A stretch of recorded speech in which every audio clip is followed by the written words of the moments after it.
Bring me sunshine in your smile. Bring me laughter all the while. In this world where we live. I'm Sheila Modley, maiden name McGaffigan. Used to be in the Morecambe Bathing Beauties. Also, I did quite a lot of modelling in the area, and I was a dancer, and I used to be in the Headley Claxon summer shows and the pantomimes. I also joined the family business, which has been going over 100 years, and I retired 2 years ago when I was 75, and now fill my time in going on holidays and having a nice retirement. In this room, it's one of the beautiful views over the Morecambe Bay, which I look at quite a lot and enjoy. I think it's absolutely a wonderful place, it's Morecambe. I really like living here. I can recommend it to anybody.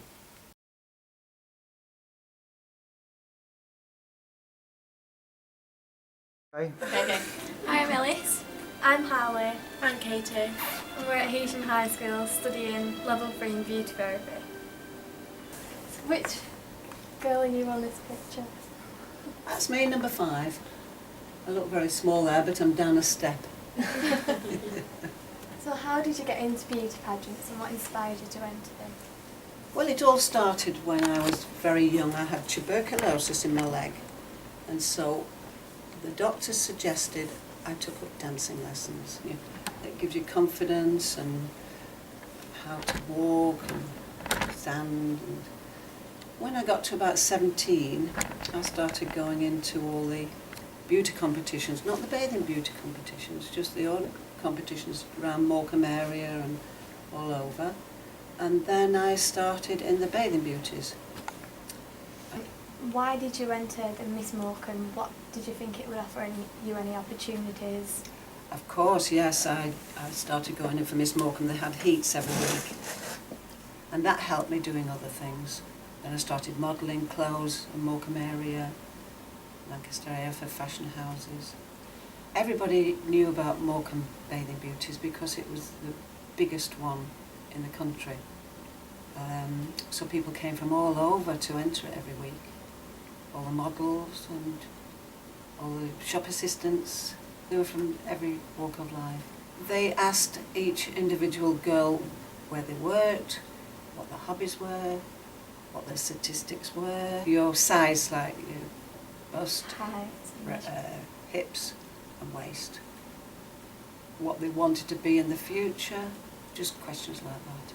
And did you buy your swimwear or dresses? Or I had them made because I had a bigger bust than the rest of my body, so I had to have them specially made. The only cost was travelling expenses, that's all. It didn't cost you anything to go. And you won money. Every time you won a competition, you won money. Bathing Beauties, I saved everything I could. And then it helped me in the future when I wanted to buy a house. How was your hair and makeup styled, and was the pageants more natural or glitz? Very natural. It wasn't glitzy at all, very natural. Everybody did their own hairstyles, their own makeup. We weren't all professional people like nowadays, like you girls are going to be.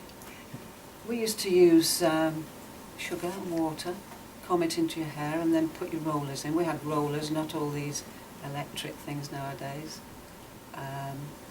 For our tanning, to make us look brown, we didn't have the spray tans or anything. We used gravy browning, which didn't smell very nice. So to enter the pageant, was there any requirements? Not really, no. Anybody could go in for it. With winning some of these competitions, I went to London. I stayed at Warburton Abbey with the Duke and Duchess of Bedford. Went to London to the debutantes ball. When you were 18, you were a debutante, and you went out into society to meet your new husband. It was at the Dorchester, which is a very big posh hotel in London. All our dresses were bought. We all had beautiful white dresses. All expenses paid, of course, to go down to London. There were quite a few film stars there. It was very interesting. I was modelling some swimsuits in Blackpool, and the celebrity there was Albert Modley. He was a very famous comedian, Yorkshire comedian, and he did films. He was on television, on the radio, and of course I was introduced to the Modley family, and their son had just come out of the army, and we started going out. Eventually, after 4 years, I married him. So that's with going in for Pageant Beauties from Morecambe. I met my husband. Now it's a contest on curves, so let's get down to the root of the matter and see what's behind it all. Ah, the judges, among them Charles Eade, Lisa Gastoni and Bob Monkhouse, getting thoroughly carried away by it all. Who'll be Miss Great Britain? Who'll get the cheque for £1,000?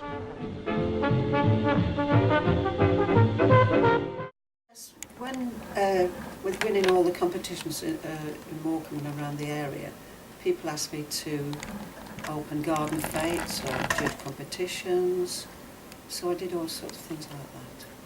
How do you think they've changed over the years? I think the girls look more glamorous nowadays, with all the beautiful hairstyles you can have and all the lovely makeup and all the tanning treatment to look sunburnt all the time and look healthy. When I was in the Bathing Beauties, there was a lady who used to come round and she checked you to see if you've got anything, bigger boobs, if you've pushed anything in, or to see your waistline, to see if you've put anything in that wasn't natural. Do you feel that beauty competitions are frowned upon these days, and would you say they're falsely advertised? I don't know about nowadays, but when I was young it was good for you. It was brilliant. It made you, feel happy and confident, and that's the main thing. We're blacksmiths. Well, my father was blacksmiths, and then they used to make horseshoes for the racing horses. We started a betting office, and I ran the betting office. Then several years later there was a competition for Miss Betting Shop, which I went in for, and it was all over the country, and I won that. And I was phoned up from America by a television company that asked me if I would go over to America to appear on a television show. It was all planned out for me. They took me everywhere. But it was because in America they didn't have racing. They didn't do racing or betting on horses, so it was very unusual to bet on horses. So that was what the television programme was about. And I got letters from Hong Kong, all over. I was in the papers in Australia and Hong Kong, in the newspapers. So it travelled all over the world, really. Going around beauty competitions in Morecambe, it started me travelling all over. I'm guessing the weather wasn't always good, but... You're right. Obviously you don't remember the Morecambe Swimming Stadium.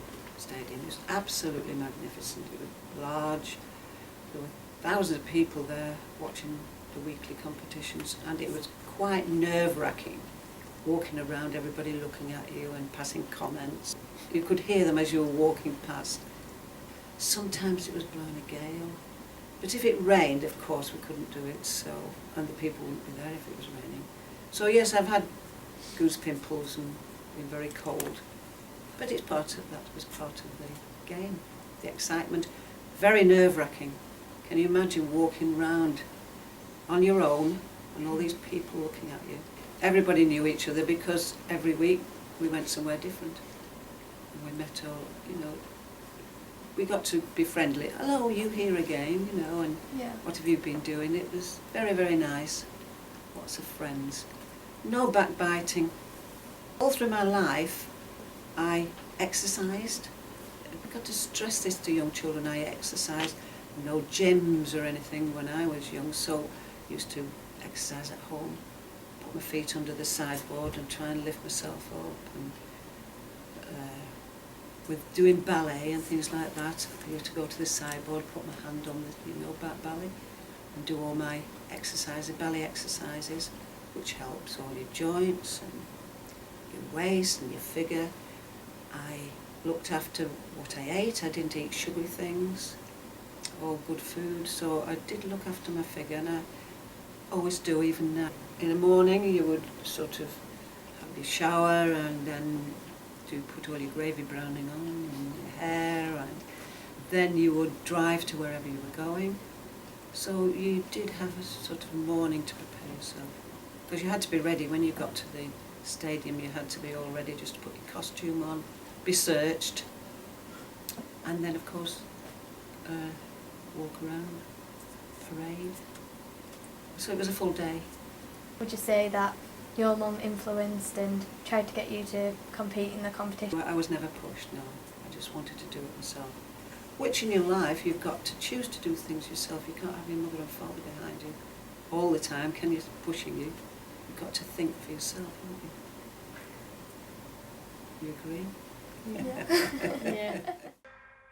What do you want to make those eyes at me for? If they don't mean what they say. They make me glad, they make me sad, they make me want a lot of things that I never had. You fooling around with me now. Well, hell, you lead me on and then you run away. Well, that's alright, I'll get you alone tonight, and baby, you'll find you're messing with dynamite. So what do you want to make those eyes at me for? If they don't mean what they say.